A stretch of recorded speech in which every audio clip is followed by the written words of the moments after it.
Good morning, fifth graders. Ms. Jagodnik here with another math lesson. As you know, we are now in the review portion of our year. We have finished all the fifth grade and even step up to sixth grade lessons in the book.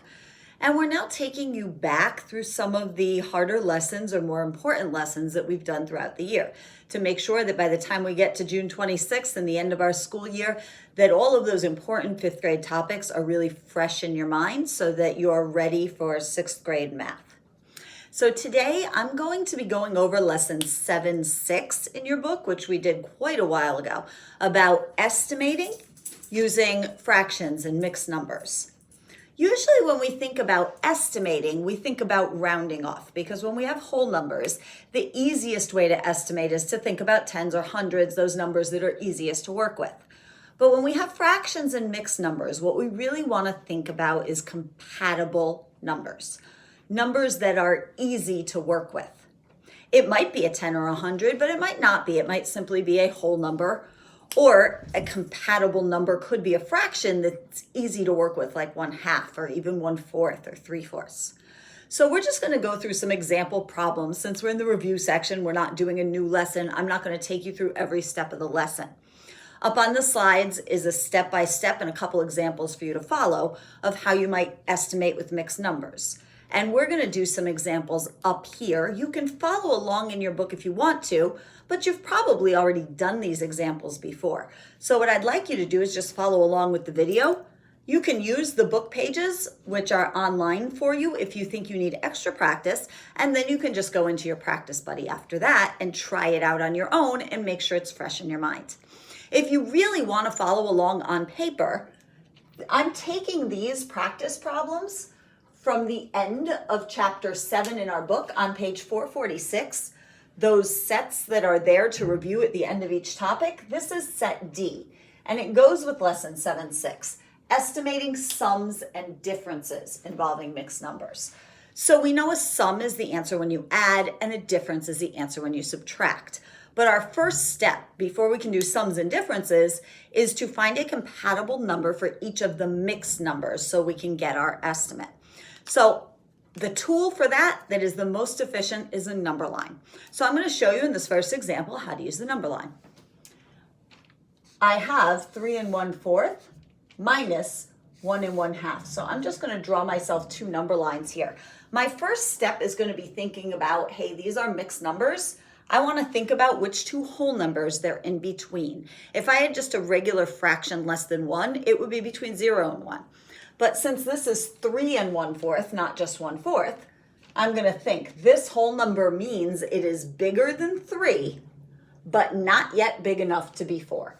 So it's between 3 and 4. Just like this whole number means it is bigger than 1, but not yet big enough to be 2. So first thing I want to do is think about 3 1/4. I know it's between 3 and 4. Is it closer to 3 or closer to 4? Okay, so I need to think about the fractional part, 1/4, and I need to use my halfway point as a benchmark. There's 3 1/2. That is exactly halfway between 3 and 4. So I know if 3 1/4 is on this side, it's closer to 3. If 3 1/4 is on this side, it's closer to 4. So I want to think about my equivalent fractions. I know you got a chance to work on Friday with Miss Singh with equivalent fractions in order to find common denominators to add and subtract. So those should be nice and fresh in your mind. I know that 1/4 is less than half because I'm thinking that half of 4 is 2. So my equivalent fraction, another way I could say 3 1/2, is 3 2/4. Which means that 3 1/4 is on this side. So I'm going to say 3 is the best estimate for that. Now 1 1/2 is a different case because 1 1/2 is right smack in the middle between 1 and 2. It's not closer to 1, it's not closer to 2. I'm just going to use that. It's my benchmark, 1/2. It's a compatible number. I'm used to working with 1/2. I know that 1/2 and 1/2 make a whole. That should be easy to do mentally. So I can use my little squiggly equal sign, which I like very much, which means I'm estimating. It's not exactly equal to, but it's about the same as 3, and I'm just using this one, minus 1 1/2. So I can say that 3 1/4 minus 1 1/2 is about 3 minus 1 1/2, which would be about 1 1/2, because the 2 1s would make 2, and the 2 halves would be an extra 1, and that would get me back to my 3. All right, let's follow the same procedure for the next one. I'm going to again draw my 2 number lines, and it should get faster as I remember it and get used to the procedure. Number 2, I see a plus sign here, so I'm estimating a sum this time. But first I need to get my compatible numbers, so I'm going to follow the same procedure. 5 2/9 is bigger than 5, but not yet 6. 4 11/13 is bigger than 4, but not yet 5. Okay. So here, I know in the middle would be 5 1/2, and in the middle would be 4 1/2. Now my next step is to look at my mixed number and decide which side it belongs on so I know which whole number it's closer to. 5 2/9. Okay, so this time I'm not working with fourths, I'm working with ninths. Half of 9 would be, oh, it's an odd number. Okay, so I need to think about half of 9. Not going to work out evenly like I'd like it to, but I can still, I'm just estimating, so I can still decide, is it closer to 5 or closer to 6? And if I'm looking at my numerator of 2, if I have 2 ninths here, it's going to only take me 2 hops to get back to 5. I know a whole number would be 9 ninths, so it's going to take me 7 more hops to get up to 6.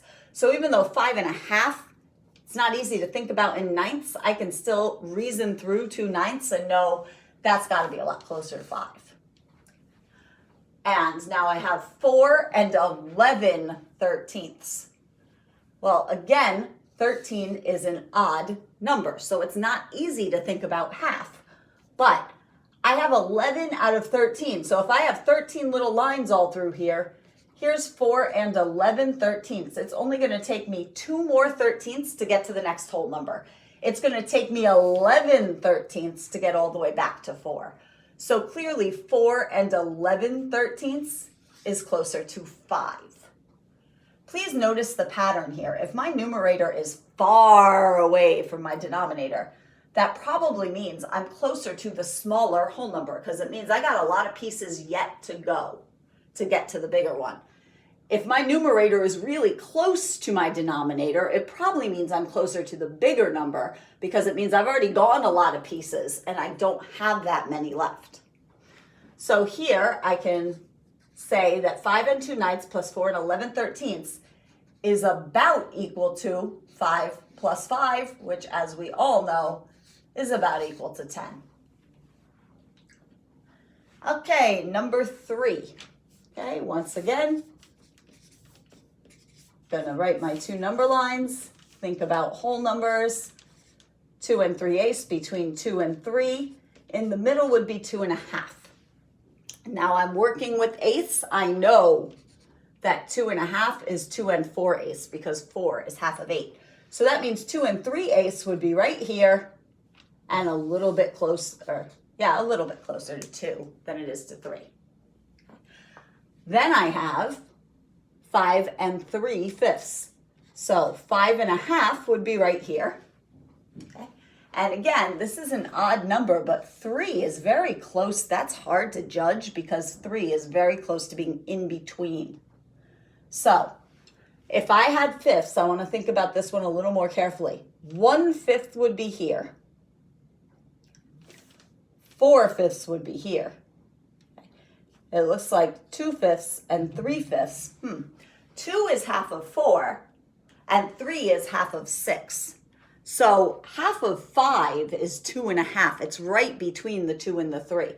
So 3/5 would be a little bit over 5 1/2.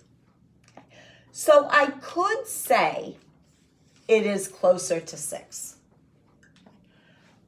But here's a place to remind you that if you really want to get a close estimate, you want to choose the compatible number that's easy to work with, but closest to what you started with.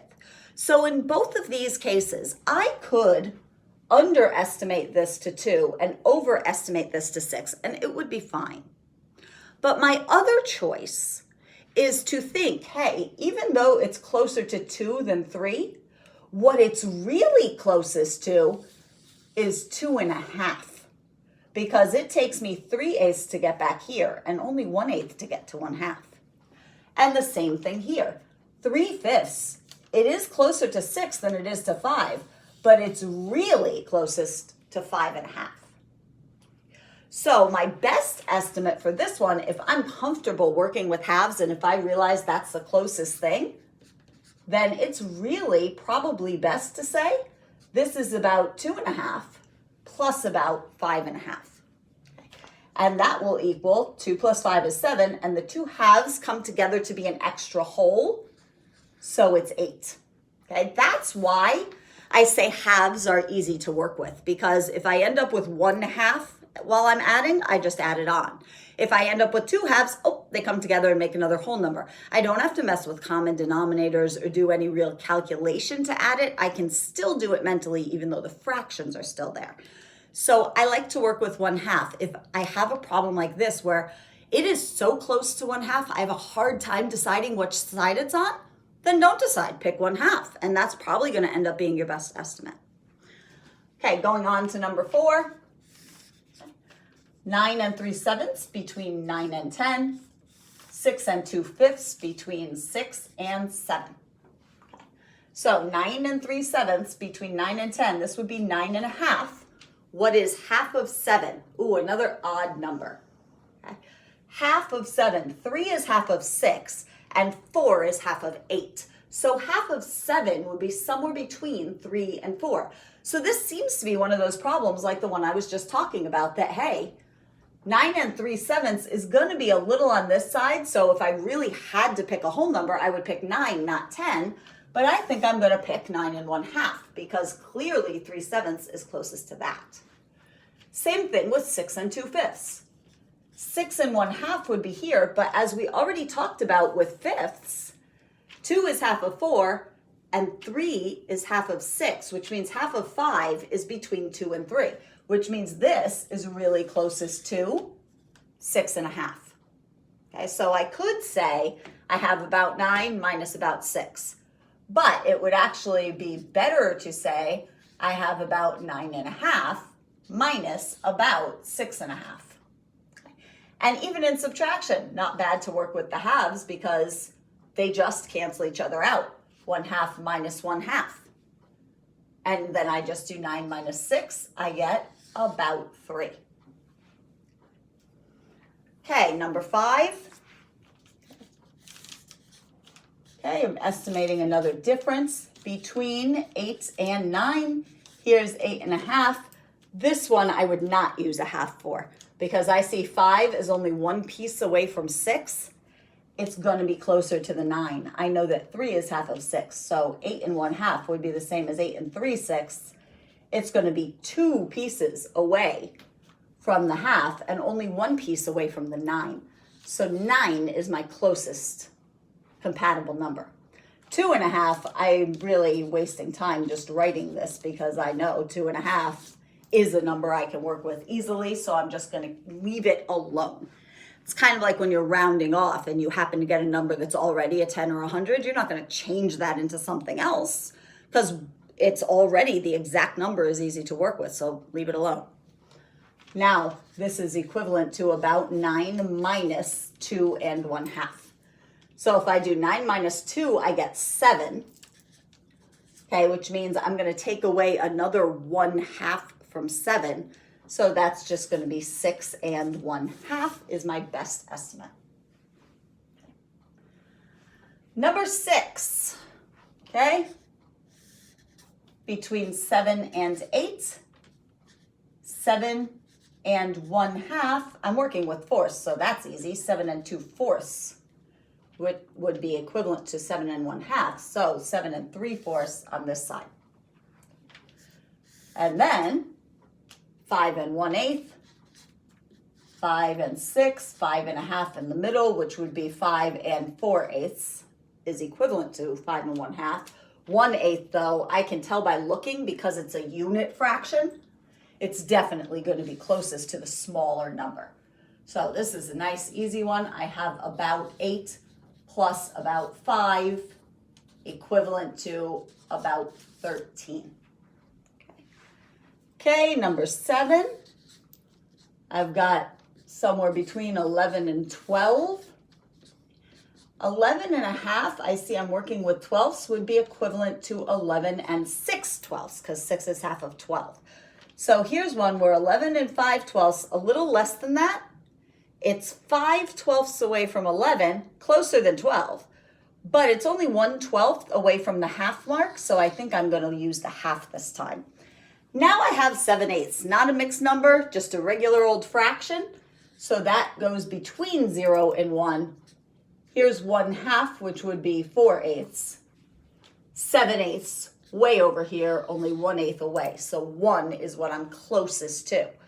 So my sum would be about 11.5 plus about 1, whoops, got to use my squiggly sign because it's not exact, is equal to about 12.5. And finally, number 8 is the last one in this set that we're going to do together. 13 and 4/5 is between 13 and 14. 13.5, again with the fifths. I know it doesn't work out nicely, but since 2 is half of 4 and 3 is half of 6, then it's somewhere between 2 and 3. So 4/5 is still going to be over on this side closest to the big number 14. And then I have 8 and 1/6 between 8 and 9. 8.5 would be the same as 8 and 3/6, but of course, since I have a unit fraction, I suspected from the beginning, that's just one piece away from the lower number, so that's probably going to be what I need. So my subtraction, about 14 minus 8, which is about 6 as my difference. Okay, so I hope that refreshes your memory on estimation, especially with fractions and mixed numbers. You want to find a compatible number, and your first step should be thinking, what two whole numbers is this between? Your next step should be thinking, what is the halfway mark that helps me to tell which one it's closer to? If you have an even denominator, that should be easy to figure out, and then you can place your fraction. If you have an odd denominator, you might have to estimate a little bit more. But remember, you can use the half as a compatible number if you're comfortable working with halves. It's not much more difficult, and sometimes it will make your estimate a lot closer. So try your practice buddy 7-6, and we've also shared the student edition pages with you because yours in your book, even if you have it, are probably already filled in. So if you want a chance to practice them again and make sure that you understand the topic, then you can always do that using the online pages. I will see you again in a couple of days.